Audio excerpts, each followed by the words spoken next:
Hello, Sarah from Standing Up to Scoliosis here, and the Scolio Temple. I just wanted to make this one a quick video today about what is my motivation and inspiration for doing self-help and healing things really, and training up as a therapist and doing my, because obviously a lot of people that aren't so bothered about doing the self-help, and they're more like, there's probably a number of reasons why some people don't get into it as much as other people.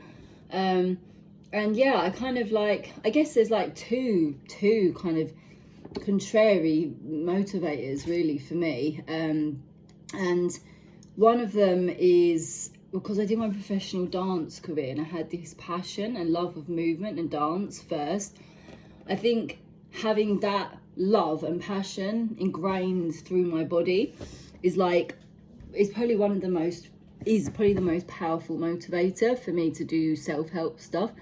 For me, it's that remembering how great it felt and that goal of getting back to that feeling again. It's not like a perfectionist sort of thing. It's more just the love of love, the feeling, the high, the euphoria, the buzz that you get when you do something you love. So, I don't do self-help out of some perfectionist sort of, desire. I do it out of that need for that. I mean, maybe there is perfectionism somewhere in there, that feeling of perfect love that I used to get. And you can get that feeling without, when I used to dance professionally, I didn't have a perfectly straight spine. I had the surgery and it was a lot straighter, but it was still slightly curved. And I think definitely, yeah, I've never had any desire to want to correct my curve and be totally perfectly straight, or it's not out of a desire like that at all. I never really particularly felt that was ever possible to fully correct anyway. And yeah, it's just, so then obviously then the second motivator, which is a strong motivator, was being in pain, having a lot of difficulties. So obviously, the greatest fear and the greatest love are the two main motivators. And obviously, I think the love is more powerful a motivator than the being driven by the pain and the fear, because although when you really feel broken and get in that much pain, it really does drive you to do something because you're just desperate to get out of pain. So it is a very strong motivator. But I kind of find that motivator can only get you so far.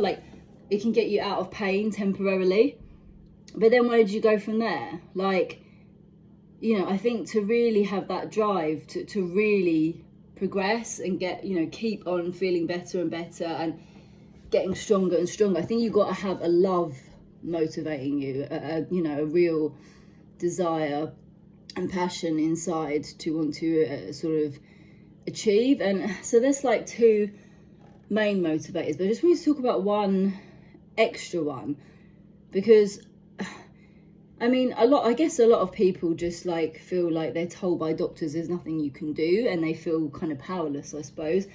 And you get a lot of people who said have tried lots of things and things haven't worked, and they just give up. So I guess it's that feeling, it's very easy to give up inside.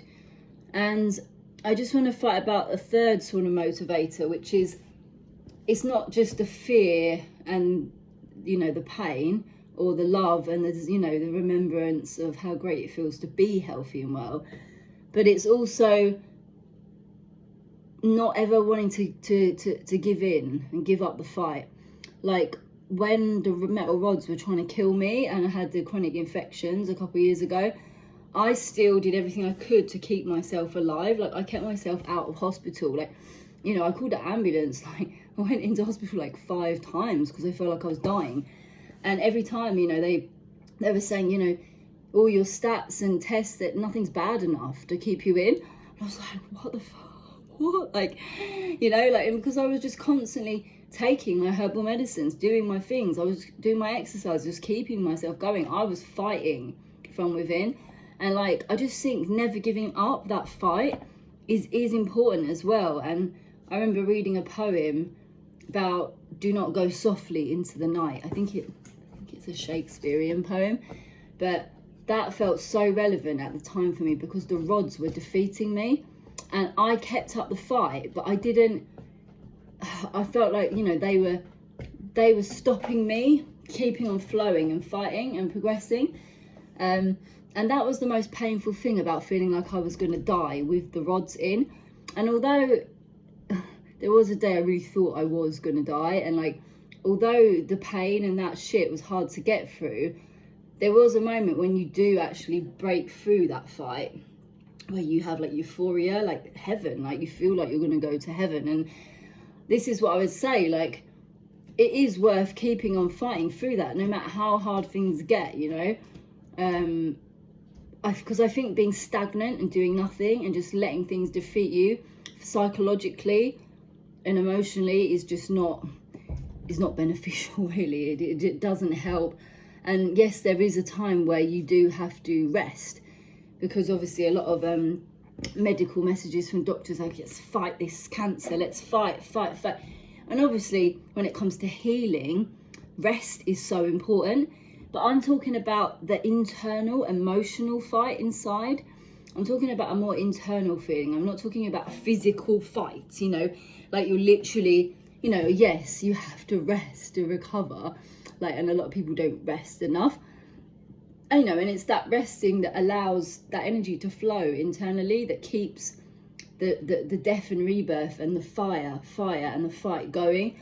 And I think that was important to me as well. So I think that's like 3 main reasons why I do self-help, why I do therapy. And I'm sure there's a whole bunch of other psychological mess going on there as well, like a desire to connect more emotionally to my, you know, to be more embodied and grounded, and I'm back to my roots. I'm sure there's like, you know, a whole load of psychological things as well. But I guess like when I was younger, I actually didn't want to be a therapist. I was sort of interested in medicine. I thought about being a doctor at school, but I did my professional dance first, and I didn't actually want to be a therapist. I didn't really know it was an option. I was just a traditional medical system. And it was like going through my dance career and training and experiencing that love of self-improvement first, and then getting in chronic pain with the rods and experiencing that fear and pain to want to help myself as well. And I think, that combined definitely was a powerful motivator for me to qualify as a physio and go on now to do my herbal medicine, and all sorts of other, courses and qualifications in between. So I think I often look at people who are not that into self-help and I kind of just don't understand it. But when I look back to when I was younger, before I did my dance career and before I got in loads of pain with the rods, I actually think I wasn't really that interested or bothered. So I think I had very strong motivators that most people just don't normally have. And most people are sort of not brought up knowing like loads of things that they can help themselves with.